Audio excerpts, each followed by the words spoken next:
রামু উপজেলার কাওয়ারখোপে উৎসবমুখর পরিবেশে সফলভাবে সম্পন্ন হয়েছে বাঁকখালী প্রিমিয়ার লিগ ফুটবল 2025-এর দ্বিতীয় আসর।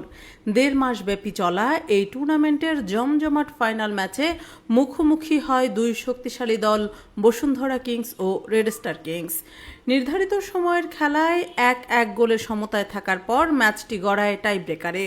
সেখানে 4-3 ব্যবধানে রেড স্টার কিংসকে হারিয়ে বসুন্ধরা কিংস জয় ছিনিয়ে নেয় এবং চ্যাম্পিয়ন হওয়ার গৌরব অর্জন করে।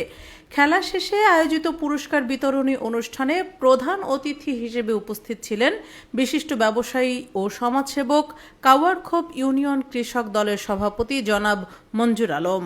বিশেষ অতিথি উপস্থিত ছিলেন সাব্বির হোসেন বাদশা, আবু বক্কর সিদ্দিক সাজ্জাদ, সৈয়দ হোসাইন তৈয়বুল্লাহ, বিশিষ্ট ব্যবসায়ী মোহাম্মদ রাসেল।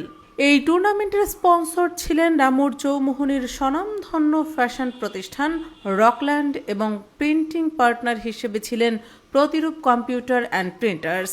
রকল্যান্ডের স্বত্বাধিকারী শামসুল আলম বলেন, তরুণদের ইতিবাচক উদ্যোগে পাশে থাকতে পেরে আমি গর্বিত।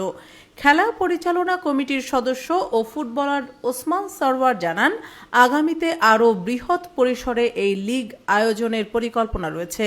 এটি স্থানীয় প্রতিভাবান ফুটবলারদের অনুপ্রাণিত করবে এবং তরুণ সমাজকে মাদক ও অনলাইন জুয়ার আসক্তি থেকে দূরে রাখবে।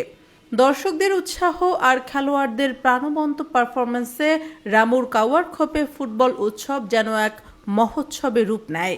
এই আয়োজন নিঃসন্দেহে স্থানীয় ক্রীড়াঙ্গনে এক উজ্জ্বল দৃষ্টান্ত হয়ে থাকবে। নিউজ ডেস্ক, রামু খবর 24।